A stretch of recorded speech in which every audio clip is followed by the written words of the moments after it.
Welcome to IGSS online training. I'm Per Fredriksen from 7 Technologies Denmark, and I'm here to present our SCADA system, IGSS. This is lesson 24, Layers and Views. Layers and Views is a new function that we have introduced with IGSS version 8.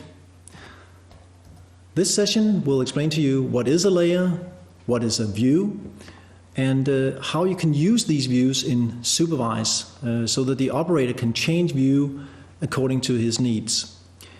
Also, we want to look at how you create these layers and views in the definition program. And finally, we will look at how you can control the views, the active view, from a PLC. But let's start with a layer. What is a layer? A layer is a display tier on an IGSS diagram. Each descriptor or visual, object value, and object name that you have on a diagram can be a member of one or more layers. And each layer can be a member of one or more views. So this is how you control that controls on a diagram are hidden or shown dependent on the situation. So the view in IGSS activates one or more layers on an IGSS diagram.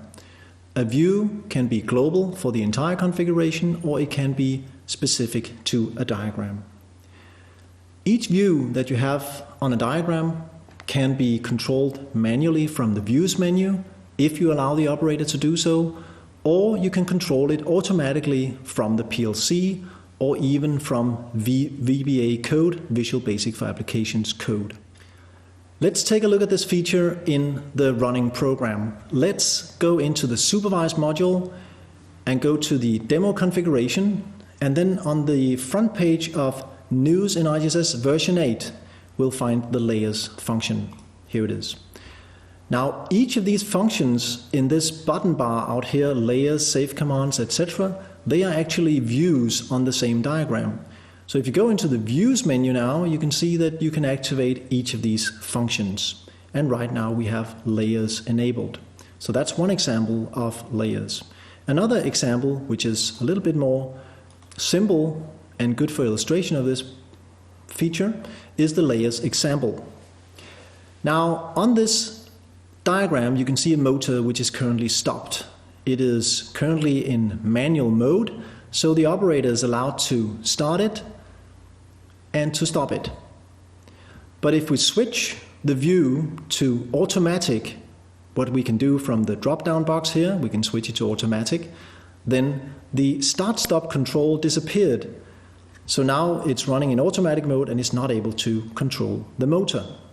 The same switch you can do from the Views menu, go under Views, and you can see automatic and manual. Those are the two views defined for this particular diagram. And this is all what the operator can see. He can't see how it's all set up with the layers and everything. This is all done from definition. So let's take this example and bring it into the definition module. We open definition, we see the same diagram in the definition program, and let's go into the view example of layers. Here we are. We have our motor, we have our stop-start button at the bottom of the diagram, and what we want to see now is how did we do this? Well, first of all, we have a layer applied to the stop-start button. The layer we find under Views in definition. So under Name Layers, we have a number of layers. Descriptor layer number 14 is manual mode, as you can see. If we then go into the actual diagram that we're looking at here, right-click, Properties, then we can see that we have two views defined for this particular diagram, automatic and manual. Let's take manual. Click Edit to view how we set it up. What we've done here is we've said this is the manual mode view, that's the name up there, and we want all objects that have manual mode layer enabled to be shown in this view. That's what we've done here on the left side, and also we want to show it in the menu, show it in the Views menu. Okay, if we click on the automatic view, we can go into Edit, The name is automatic. It is shown in the menu as we saw before, in the views menu, and we're using descriptor layer 15. So that's how we set it up. Finally, before we leave this diagram properties dialog box, we can see that there's a controlling object. The controlling object allows us to control the current view by using a digital object. The digital object, layers controlling object, is the one that controls whether we are in the automatic or manual mode. This can be controlled directly from the PLC, but you can also allow the operator to override this object. That's the overridable by operator checkbox here. Click OK, and click OK again. So basically what I'm saying with the controlling object is that if we didn't put in this checkbox in overridable by operator, the operator would have no possibilities in the views menu. He wouldn't be able to switch it from automatic to manual. How do we attach this controlling object to the objects? Well, if you click on the manual descriptor here and select properties, you can see that it's actually connected to the layers controlling object, which is again based on the operation mode digital template.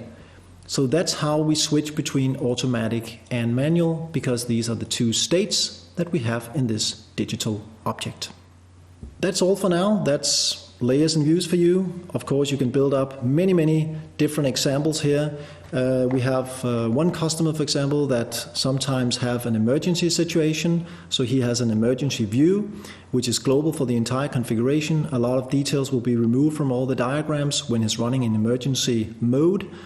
And when he's switching back to normal mode, of course, all these controls will come back again.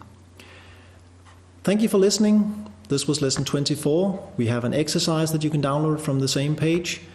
And you can find further information on the 7T website, www.7t.dk/IGSS.